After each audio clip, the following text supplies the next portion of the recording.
অন্তর্বর্তী সরকারের নির্বাচনী রোডম্যাপ ঘোষণার পর দেশের রাজনৈতিক পরিস্থিতি ক্রমে ভয়াবহ রূপ ধারণ করছে। সরকারের প্রধান উপদেষ্টা ডক্টর মোহাম্মদ ইউনূস কিংবা নির্বাচন কমিশনার রাজনৈতিক নেতাদের টার্গেট থেকে বাদ যাচ্ছেন এখন সেনাবাহিনীর প্রধান জেনারেল ওয়াকারুজ্জামান। দর্শক, বাংলাদেশের রাজনীতিতে একটা গুরুত্বপূর্ণ ঘটনা ঘটেছে, যেটা নিয়ে নানান আলোচনা, সন্দেহ, সংশয়।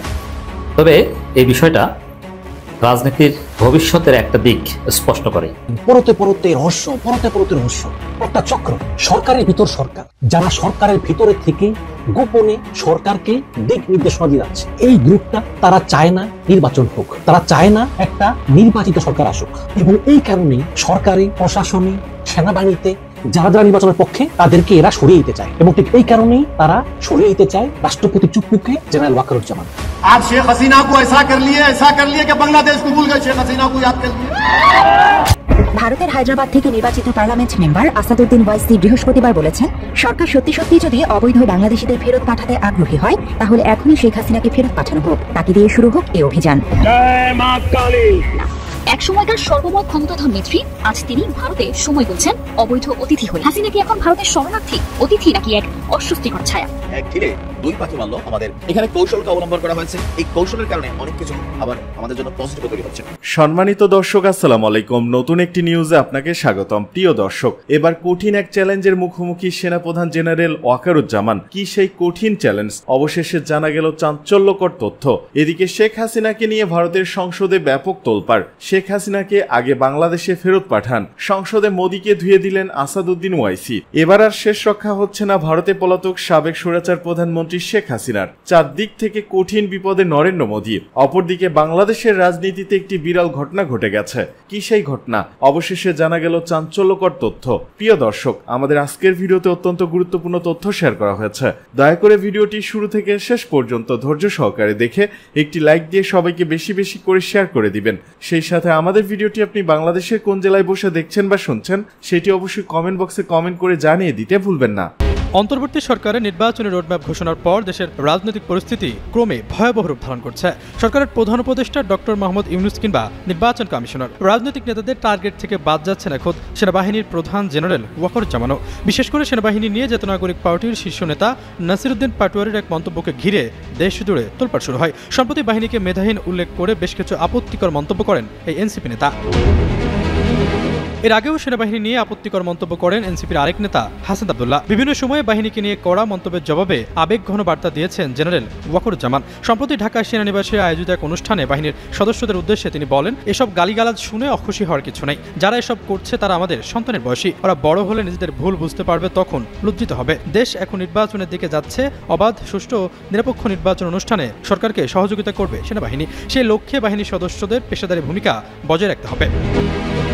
সেনাবাহিনী নিয়ে সরাসরি এমন আপত্তিকর মন্তব্যের ঘটনা বাংলাদেশের রাজনীতির ইতিহাসে নেই বললেই চলে। সম্প্রতি ঘটে যাওয়া এসব ঘটনা প্রবাহ নিয়ে কথা হলে ঢাকা বিশ্ববিদ্যালয়ের প্রফেসর ও রাজনৈতিক বিশ্লেষক আসিফ মোহাম্মদ শায়ান যুগন্তরকে বলেন, এখন পর্যন্ত জেনারেল ওয়াকারুজ্জামান বিষয়টি খুব আন্তরিকতার সঙ্গে হ্যান্ডেল করেছে। আপত্তিকর মন্তব্যের বিপরীতে তিনি খুব বেশি রিয়্যাক্ট করবেন বলে মনে হয় না। জেনারেল ওয়াকারুজ্জামানের প্রতি বাহিনীর সদস্যদের লয়ালিটি থাকার কারণে তিনি সবকিছু হ্যান্ডেল করতে পারছেন। তবে বাহিনী নিয়ে এমন আপত্তিকর মন্তব্যের ঘটনা চলতে থাকলে পরিস্থিতি নিয়ন্ত্রণ করা সেনাপ্রধানের পক্ষেও কঠিন হয়ে দাঁড়াবে। এই রাজনৈতিক বিশ্লেষকের মতে রাজনৈতিক নেতাদের উচিত সেনাবাহিনী নিয়ে মন্তব্য করার আগে চিন্তা ভাবনা করে সিদ্ধান্ত নেওয়া, কারণ এমন ঘটনা ঘটতে থাকলে পরিস্থিতি খারাপের দিকে যাবে। অন্যদিকে আরেক রাজনৈতিক বিশ্লেষক ও সিনিয়র সাংবাদিক মাসুদ কামাল মন্তব্য করেন, জুলাই অভ্যুত্থান থেকে শুরু করে এখন পর্যন্ত সেনাবাহিনীর ভূমিকা প্রশংসার দাবি রাখে, কিন্তু কিছু লোক অকারণে উস্কানিমূলক বক্তব্য দিয়ে পরিস্থিতি ঘোলাটে করার পায়তারা করছে। ভারতের হায়দ্রাবাদ থেকে নির্বাচিত পার্লামেন্ট মেম্বার আসাদুদ্দিন ওয়াইসি বৃহস্পতিবার বলেছেন, সরকার সত্যি যদি অবৈধ বাংলাদেশিদের ফেরত পাঠাতে আগ্রহী হয়, তাহলে এখনই শেখ হাসিনাকে ফেরত পাঠানো হোক, তাকে দিয়ে শুরু হোক এই অভিযান। আসাদুদ্দিন ওয়াইসি সর্বভারতীয় ইংরেজি দৈনিক দ্য ইন্ডিয়ান এক্সপ্রেসের আইডি এক্সচেঞ্জ অনুষ্ঠানে একথা বলেন। ওয়াইসি অল ইন্ডিয়া মজলিস ই ইত্তেহাদুল মুসলিমিনের বা AIMIM এরও প্রধান। সাবেক প্রধানমন্ত্রী শেখ হাসিনা কেন এদেশে রয়েছেন? তিনিও তো বাংলাদেশি, তাই না? তাকেও ফেরত পাঠানো হোক। 2024 সালের আগস্টে ক্ষমতাচ্যুত হওয়ার পর থেকে শেখ হাসিনা ভারতে বসবাস করছেন। দ্য ইন্ডিয়ান এক্সপ্রেস পত্রিকার আইডি এক্সচেঞ্জ অনুষ্ঠানে বিশিষ্ট অতিথিদের বিভিন্ন বিষয়ে প্রশ্ন করা হয়। তো প্রশ্নটি উঠেছিল, অনুপ্রবেশকারী হিসেবে চিহ্নিত করে বাংলাভাষীদের যেভাবে হয়রানি করা হচ্ছে, সীমান্তে নিয়ে জবরদস্তি ফেরত পাঠানো হচ্ছে সে বিষয়ে। ওয়াইসি এ প্রসঙ্গে বিজেপি সরকারের সমালোচনা করে বলেন, দেশকে অনুপ্রবেশকারী মুক্ত করতে হলে শেখ হাসিনাকে দিয়ে শুরু করা উচিত। আমরা কেন বাংলাদেশের ক্ষমতাচ্যুত প্রধানমন্ত্রীকে দেশে রেখেছি? তিনিও তো বাংলাদেশী, তাকে ফেরত পাঠানো হোক।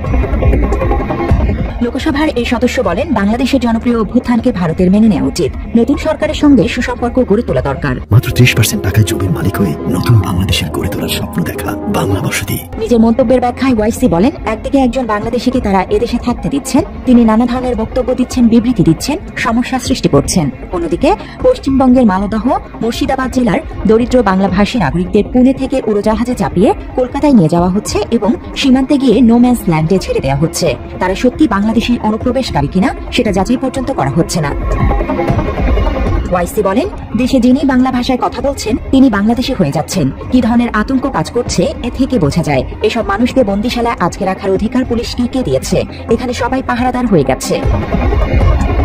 ওয়াইসির সমালোচনার লক্ষ্য বিজেপি ও তার নীতি। বিহারে ভোটার তালিকার নিবিড় সংশোধনের নামে যা চলছে সেটার বিরোধিতা করেন ওয়াইসি। তিনি বলেন, ভোটার তালিকা থেকে বৈধ নাগরিকদের, বিশেষ করে মুসলিমদের নাম বাদ দেওয়া হচ্ছে। প্রকৃত নাগরিকদের নাম বাদ দেওয়া গেলে তখন তাদের নাগরিকত্ব নিয়ে প্রশ্ন উঠবে। বিহারে এর আগের নির্বাচনে তার নিজের দলের সমর্থকদের এ অভিজ্ঞতা হয়েছে বলে ওয়াইসি জানান। অনুপ্রবেশকারীদের জবরদস্তি বাংলাদেশে ঠেলে পাঠানো নিয়ে ভারত ও বাংলাদেশের সম্পর্কে অবনতি ঘটেছে। প্রধানত পশ্চিমবঙ্গ, আসামের সীমান্ত এলাকা দিয়ে ভারতীয় সীমান্ত রক্ষী বাহিনী অর্থাৎ বিএসএফ এ কাজ করছে। এ নিয়ে পশ্চিমবঙ্গ সরকারের সঙ্গে কেন্দ্রীয় সরকারের বিরোধ তীব্র হয়েছে। বাংলাভাষী ভারতীয় মুসলিমদের যারা ভিন রাজ্যে কোনো না কোনো পেশার সঙ্গে যুক্ত, বিশেষ করে মহারাষ্ট্র ও গুজরাটে যারা শ্রমিক হিসেবে রয়েছেন, তাদের নিত্য হয়রানি সহ্য করতে হচ্ছে, হেনস্থা হতে হচ্ছে। বিজেপি শাসিত রাজ্যগুলোতেই এই ধরপাকড় বেশি হচ্ছে। এর বিরুদ্ধে পশ্চিমবঙ্গের শাসক দল তৃণমূল কংগ্রেস সংসদেও প্রতিবাদ করছে। বাংলাভাষী ভারতীয়দের হেনস্থার বিরুদ্ধে বিক্ষোভ দেখানো হয়েছে। দর্শক, বাংলাদেশের রাজনীতিতে একটা গুরুত্বপূর্ণ ঘটনা ঘটেছে, যেটা নিয়ে নানান আলোচনা, সন্দেহ, সংশয়। তবে এই বিষয়টা রাজনীতির ভবিষ্যতের একটা দিক স্পষ্ট করে। বিষয়টা হচ্ছে, পাকিস্তানের উপপ্রধানমন্ত্রীর সঙ্গে জামাত ইসলামীর মিটিং হয়েছে, এনসিপির মিটিং হয়েছে, বিএনপির মিটিং, খালেদা জিয়ার সাথে সাক্ষাৎ করবে, আর সরকারের সাথে তো মিটিং আছেই, কিছু MOU সাইন হতে পারে। তবে আমরা যেটা চাই যে একটা সিকিউরিটি প্যাক্ট হওয়া দরকার, এরকম কিছু হয়তো বা হচ্ছে না, জাস্ট মেমোরেন্ডাম অফ আন্ডারস্ট্যান্ডিং এর মধ্যে সীমাবদ্ধ থাকবে। এখন এই সফর বেসিক্যালি বাণিজ্যিক, কিছু স্ট্র্যাটেজিক বিষয় থাকবে, কিন্তু বাংলাদেশের জনগণের কাছে বা বাংলাদেশের পলিটিক্যাল এরিনায় পাকিস্তানের উপপ্রধানমন্ত্রীর, পররাষ্ট্রমন্ত্রীর সফর স্ট্র্যাটেজিক এবং বাণিজ্যিক বিষয়ের ঊর্ধ্বে একটা রাজনৈতিক বিষয়ে রূপ নিয়েছে। গণমাধ্যমগুলোর খবর যদি দেখেন, যেটার কোনো ভ্যালু নেই, সব গণমাধ্যম রিপোর্ট করেছে পাকিস্তানের উপপ্রধানমন্ত্রীর সাথে জামাত ইসলামের বৈঠকে 71 নিয়ে কোনো আলোচনা হয়নি, আর এনসিপির সাথে 1971 নিয়ে কি কথা হয়েছে, যেটার কোনো গুরুত্ব নেই। এটা ফালতু একটা আবসার্ড বিষয়। 71 নিয়ে যা হয়েছে হয়েছে, পাকিস্তান বাংলাদেশে স্বীকৃতি দিয়েছে এবং যুদ্ধাপরাধী, পাকিস্তানের 195 জন যুদ্ধাপরাধী আইডেন্টিফাইড হয়েছিল। এটা সিমলা চুক্তির মাধ্যমে, ফরগেট অ্যান্ড ফরগিভ পলিসির মাধ্যমে সেটাকে ক্ষমা করে দিয়েছে শেখ মুজিব। এছাড়া বাংলাদেশি যারা ছিল তাদের জন্য জেনারেল অ্যামনেস্টি ডিক্লেয়ার করেছে। এখানে আর কিছু নাই। তা এটা সলভ একটা ইস্যু। ক্ষমা পাকিস্তান একাধিকবার চেয়েছে, তারপর আবার এই ইস্যুটার সামনে আনা হচ্ছে। এটা হচ্ছে ভারতের একটা ষড়যন্ত্র। এর মানে ঘুরে ফিরে বাংলাদেশের রাজনীতি সেই ভারতের ফাঁদে আটকে আছে।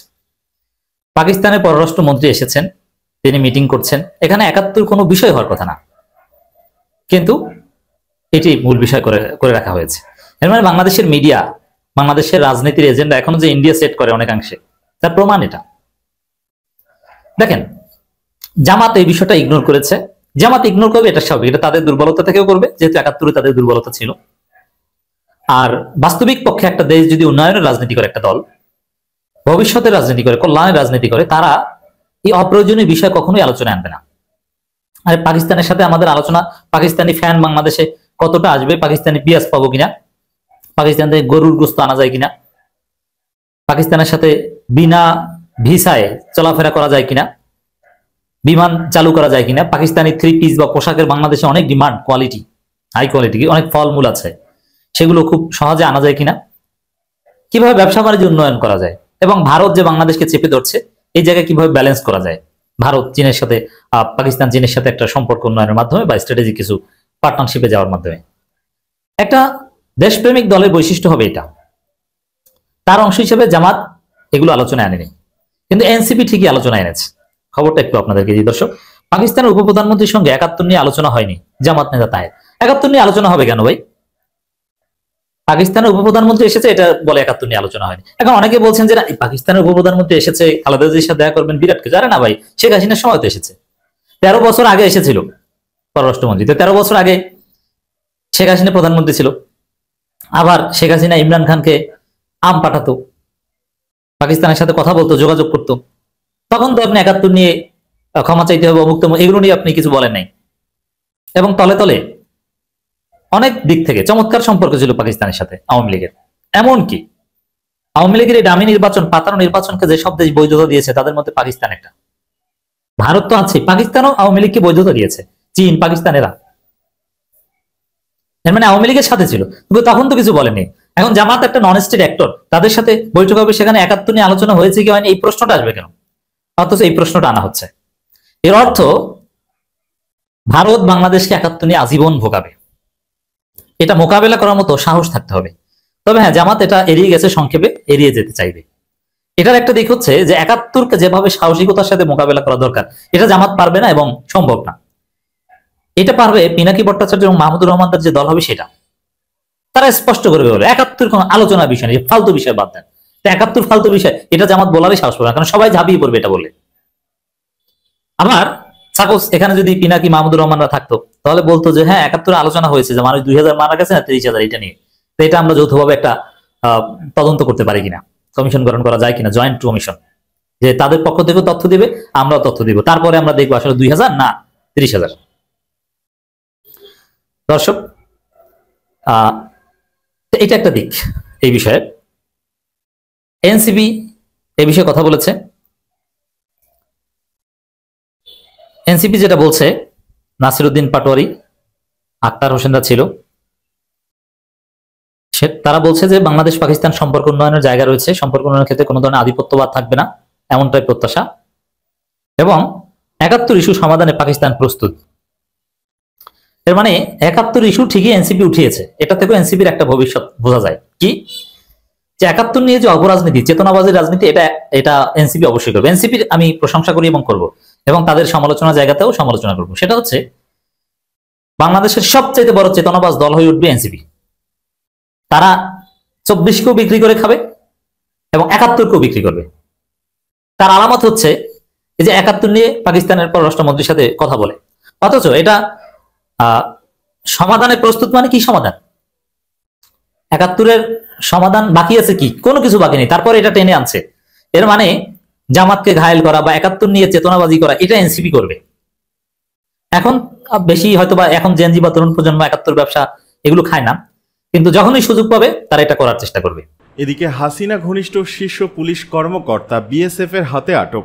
এবার বাংলাদেশের সাবেক প্রধানমন্ত্রী শেখ হাসিনার ঘনিষ্ঠ পুলিশ কর্তা মোহাম্মদ আরিফুজ্জামানকে আটক করল ভারতের সীমান্তরক্ষী বাহিনী বিএসএফ। জানা গেছে মোহাম্মদ আরিফুজ্জামান ছিলেন ময়মনসিংহের মুক্তাগাছায় আর্ম পুলিশ ব্যাটালিয়নের ২ নম্বর ব্যাটালিয়নের সহকারী পুলিশ সুপার এএসপি। ২০২৪ সালের ৫ আগস্ট হাসিনা সরকারের পতনের পর থেকেই আওয়ামী লীগ ঘনিষ্ঠ পুলিশ অফিসারদের ওপর নেমে আসে ধরপাকড়। অভিযোগ, সেই আতঙ্কে সীমান্ত পেরিয়ে আরিফুজ্জামান লুকিয়ে পড়েছিলেন উত্তর ২৪ পরগনার স্বরূপনগরের হাকিমপুরের তেঁতুলিয়ায় এক আত্মীয়র বাড়িতে। কিন্তু গোপন খবর পেয়ে শনিবার ২৩ আগস্ট বিকালে বিএসএফ এর বিশেষ গোয়েন্দা শাখা তাকে আটক করে। দীর্ঘ জিজ্ঞাসাবাদের পর রাতে তাকে স্বরূপনগর থানার হাতে তুলে দেওয়া হয়। বাংলাদেশের স্বরাষ্ট্র মন্ত্রণালয় ইতিমধ্যেই দীর্ঘ অনুপস্থিত থাকার অভিযোগে গত ১৭ আগস্ট তাকে সাসপেন্ড করে দেয়। এদিকে ওই পুলিশ কর্মকর্তার গ্রেপ্তারের ঘটনায় এলাকায় ছড়িয়ে পড়েছে তীব্র চাঞ্চল্য।